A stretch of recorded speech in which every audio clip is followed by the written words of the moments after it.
My name is Lydia, 34 years old, and I just spent 6 years in federal prison for a military financial crime I did not commit. While I was locked in a concrete cell, my own best friend decided to take over my life. She moved into my custom-built Virginia estate, drained my investment accounts, and even got pregnant by my husband. They thought a piece of paper and a fake restraining order would make me disappear quietly. They forgot one crucial detail. I was a senior forensic accountant for the Department of Defense, and I never leave a ledger unbalanced. Before I continue this story, let me know where you are watching from in the comments below. Hit like and subscribe if you love seeing greedy people get exactly what they deserve. The heavy brass key still slid perfectly into the front door lock of my Alexandria home. That was Eric for you. He was greedy enough to steal my entire estate, but far too arrogant to hire a locksmith to change the deadbolts. He genuinely believed his paperwork made him invincible. I pushed the door open, stepping over the threshold for the first time in 6 long years. My boots made absolutely no sound on the imported Italian tile. Prison teaches you how to walk quietly, how to blend into the shadows to avoid unnecessary conflicts. My military training taught me to immediately scan every room for exits, blind spots, and threats. The very first threat was an absolute assault on my eyes. The vintage mahogany furniture I had purchased with my first overseas deployment bonus was completely gone. In its place sat gaudy white leather sofas, mirrored coffee tables, and cheap chrome accents that looked like they belonged in a tacky nightclub. The subtle scent of cedar and vanilla that used to define my home had been erased, replaced by the overwhelming stench of cloying floral perfume. A loud pop echoed from the living room, followed by the fizz of spilling champagne and a familiar high-pitched giggle.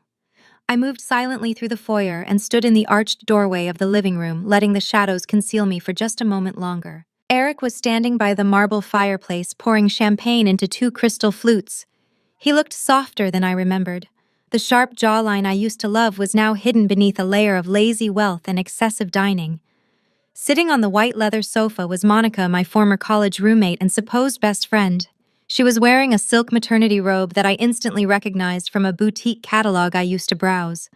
Her stomach was swollen clearly deep into her 3rd trimester of pregnancy. I stood there observing them with the cold detachment of a federal auditor reviewing a highly fraudulent tax return.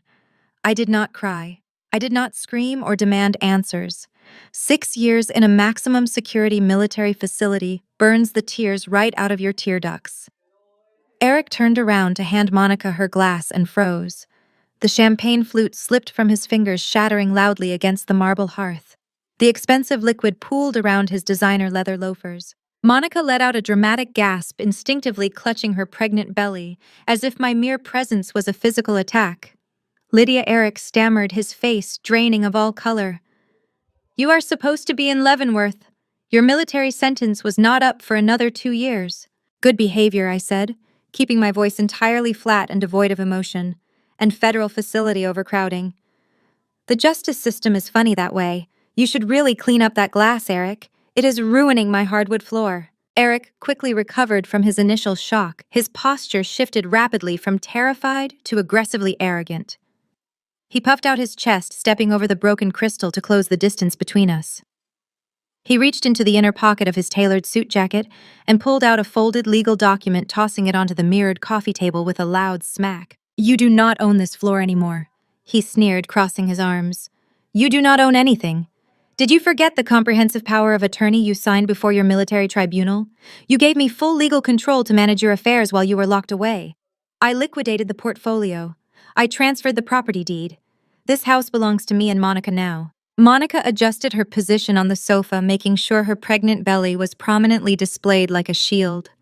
She looked at me with a sickeningly sweet smile that made my stomach turn. "You really should be thanking me, Lydia," Monica chirped, swirling the champagne in her remaining glass.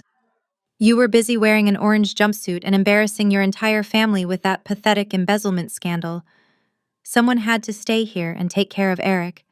Someone had to give him the family you never could. You should just leave quietly. Your parents have already publicly disowned you, so do not even try running to them for help." I looked at Monica. I noticed the slight tremor in her hand, the nervous shifting of her eyes toward the doorway. She was playing the victor, but her body language screamed absolute terror. I shifted my gaze back to Eric. I noted the heavy gold Rolex Daytona strapped to his left wrist.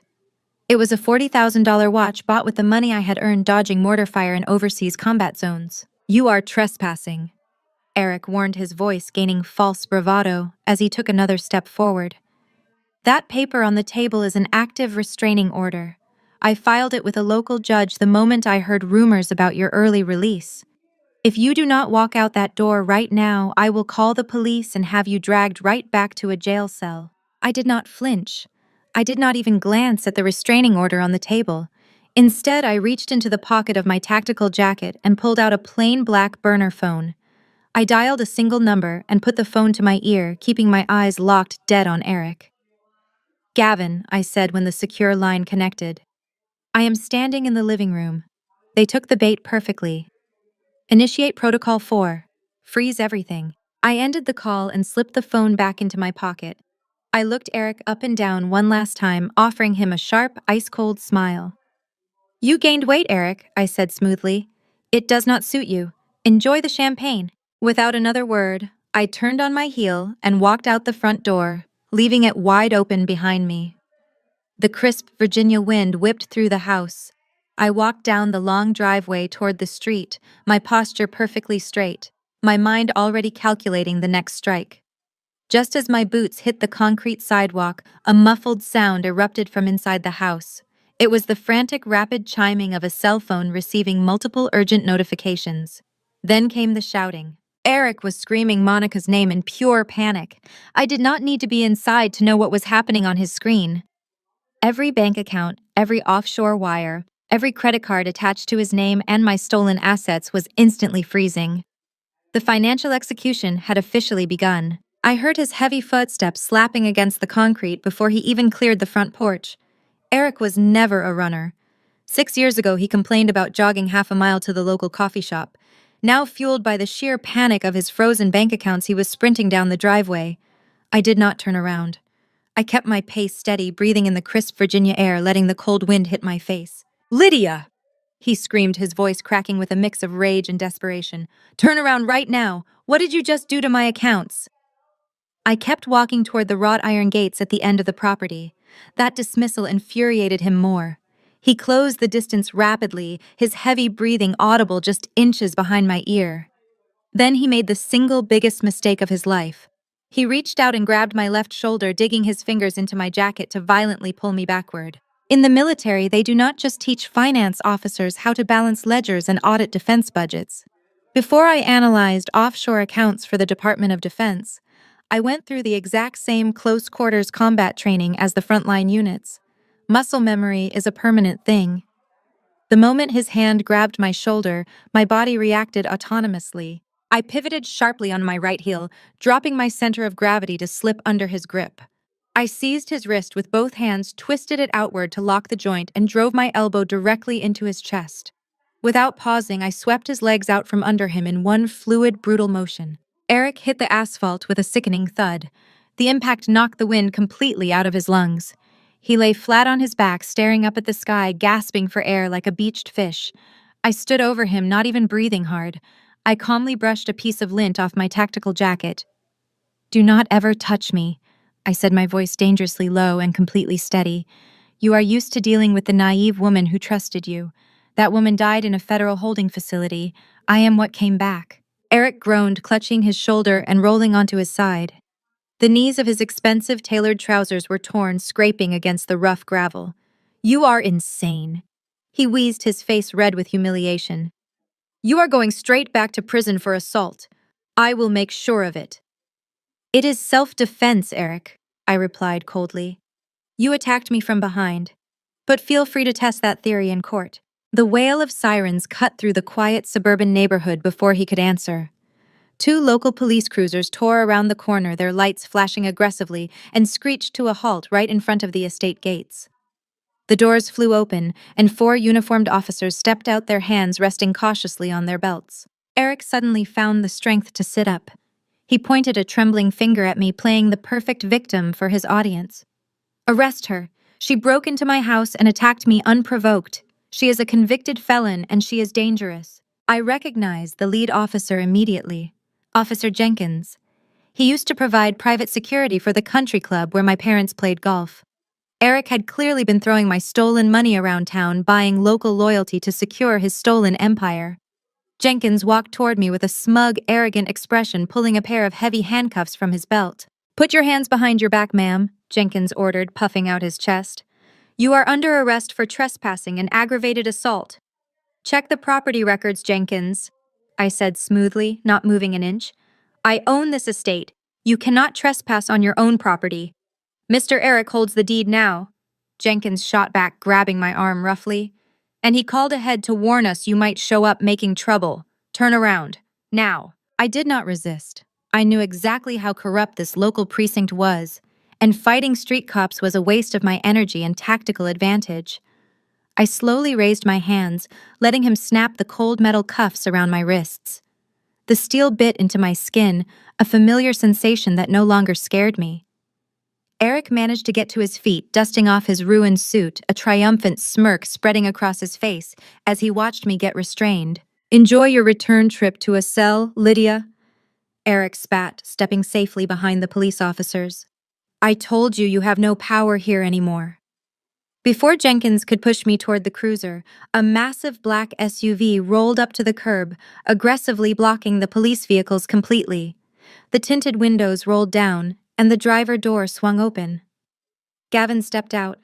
He wore a sharp charcoal suit, looking every bit the ruthless legal shark I had hired to dismantle my enemies. Gavin did not even look at Eric. He walked straight up to Jenkins and flipped open a leather wallet, flashing a solid silver badge and a set of high-level federal credentials that made the local officer physically recoil. "Take those cuffs off my client right now," Gavin commanded, his voice carrying the heavy, undeniable weight of absolute authority. "Unless you want to explain to the Department of Defense why you are unlawfully detaining a key asset in an active federal investigation." Jenkins swallowed hard, his eyes darting from the federal badge to my face. His arrogant demeanor vanished instantly. His hands actually shook as he fumbled for his keys, unlocking the handcuffs as fast as he could. I rubbed my wrists, giving Eric a deadpan, unblinking stare. Eric's triumphant smirk vanished, replaced by sheer panic as he realized his local bribes meant absolutely nothing against federal power. "Get back in your cars and drive away," Gavin told the officers, his tone leaving no room for debate. They did not argue. They practically scrambled into their cruisers and sped off, leaving Eric standing alone on the driveway, utterly defenseless and exposed. He took a nervous step backward toward the house, realizing the protective shield he thought he bought had just evaporated. Gavin turned to me, pulling a thick gold-embossed envelope from his inner jacket pocket. He handed it to me with a slight knowing smile. "Your timing is impeccable, Lydia," Gavin said, adjusting his tie. "I intercepted this from the courier this morning. It seems your parents are hosting a massive gala tomorrow night at the country club." I opened the envelope. The elegant calligraphy announced a grand celebration for the launch of Eric's new investment firm, an empire funded entirely by my stolen money. My own parents were hosting the prestigious event to publicly honor the man who had ruined my life, effectively cementing their betrayal. "Perfect," I said, sliding the invitation into my tactical jacket pocket. "I was just thinking I needed a good reason to dress up." The Fairfax Country Club was a fortress of old money and generational arrogance located just outside the Washington Beltway. It was the exact kind of place my parents used to drag me to when I was a teenager, forcing me into uncomfortable dresses and demanding I smile for their corporate partners. Tonight, the valet line was packed with luxury vehicles. I pulled up in the sleek black sedan Gavin had arranged for me, stepping out into the humid evening air. I was not wearing a dress this time. I wore a custom-tailored obsidian black suit with a razor-sharp cut that mirrored my military uniform, but carried the elegance of high society. My hair was pulled back tight.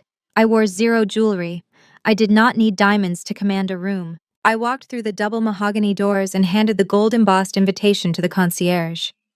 His eyes widened slightly as he read my name, clearly recognizing it from the local news broadcast that had labeled me a disgraced military criminal 6 years ago. He swallowed hard but stepped aside, pulling open the doors to the grand ballroom. The clinking of crystal glasses and the soft melody of a string quartet spilled out into the lobby. Eric had clearly spared no expense using my stolen assets. Large ice sculptures decorated the buffet tables and banners bearing the logo of his new investment firm hung from the vaulted ceilings. I stepped inside and let the heavy doors shut behind me. It did not take long for the room to notice my arrival. The music kept playing, but the conversations closest to the entrance simply died. The silence spread through the ballroom like a drop of ink in a glass of water. Wealthy investors, local politicians, and family friends turned their heads, their eyes raking over my dark suit. I could hear the whispers rippling through the crowd. They were calling me a felon.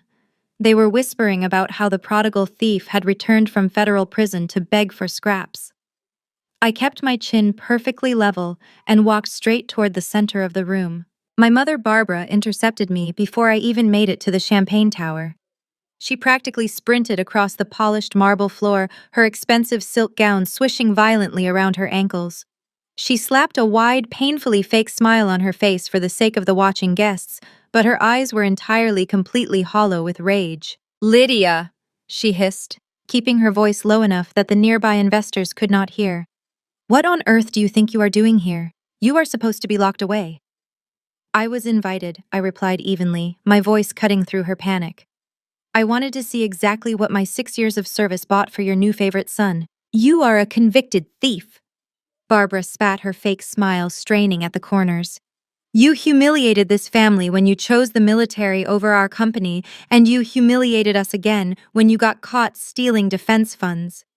Eric is launching a $10 million venture capital fund tonight.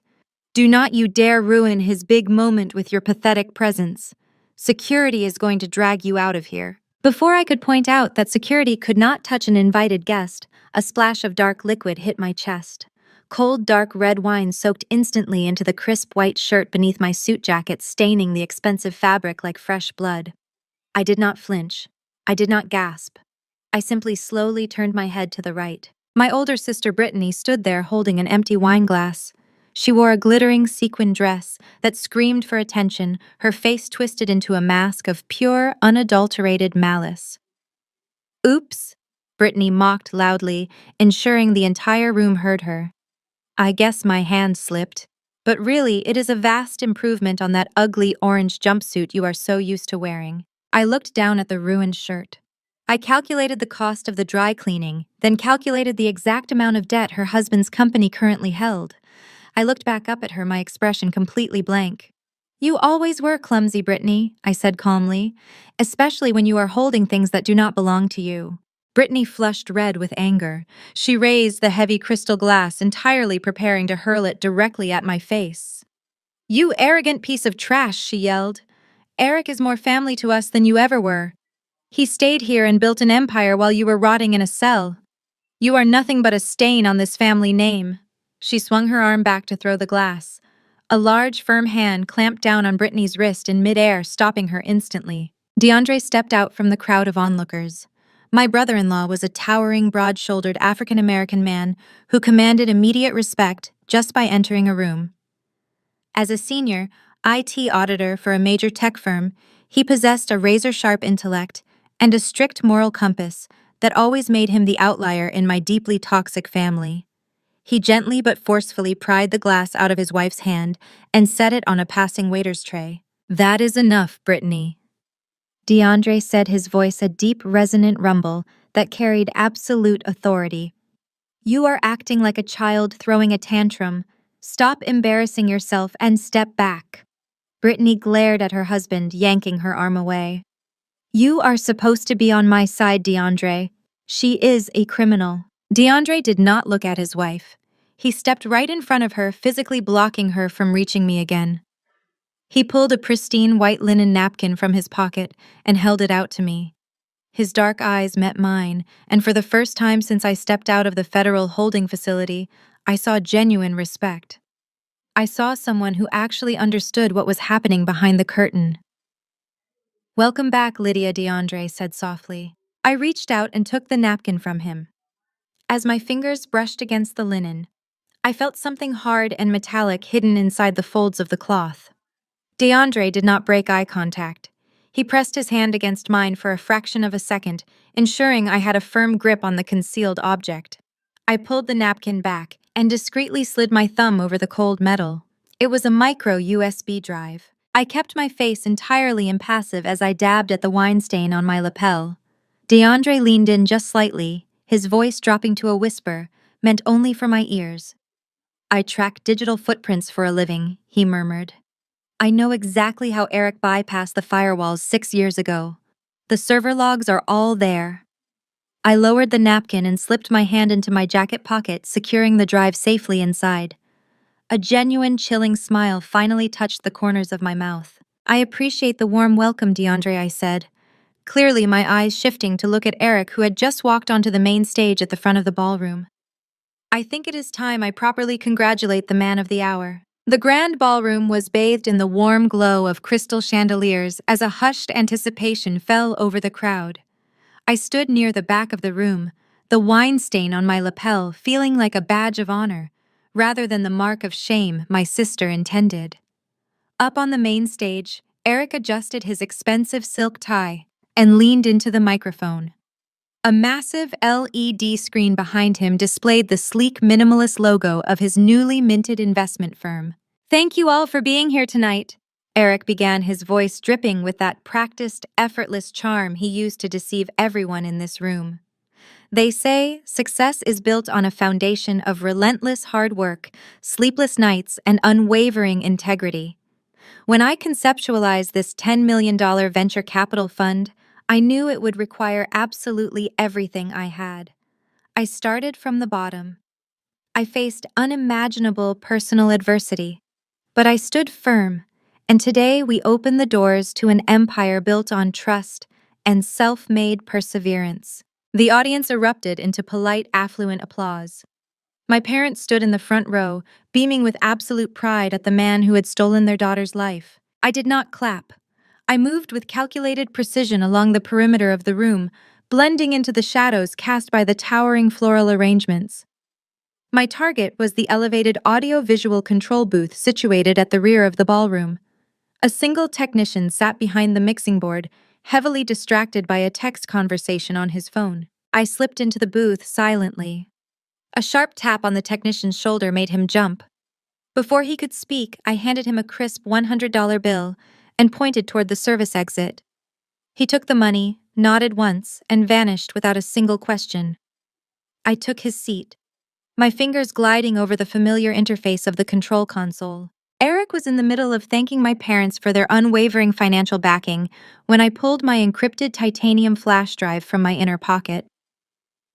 DeAndre's micro drive held the server logs proving my innocence regarding the cyberframe job, but my personal drive held the official federal aftermath. I plugged it directly into the master projection port. I bypassed the venue's basic security protocols in less than 10 seconds. On stage, Eric raised his crystal glass high into the air. To the future, he proclaimed, waiting for the applause to swell. Instead of applause, a sharp, deafening screech of audio feedback blasted through the ballroom speakers. Guests dropped their glasses and covered their ears in pain. The massive LED screen behind Eric flickered violently.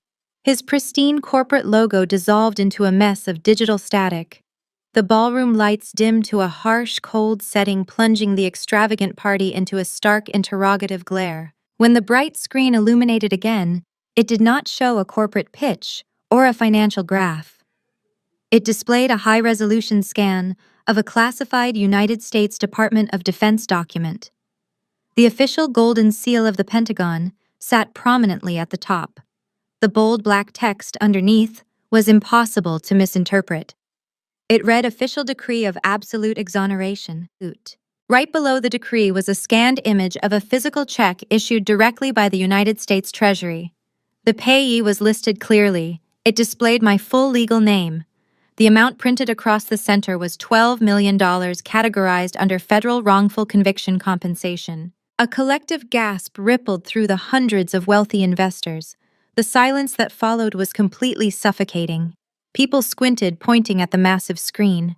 The realization of what they were looking at began to dawn on the most powerful financial players in the state. Eric froze. He slowly turned his head to look at the screen towering over him.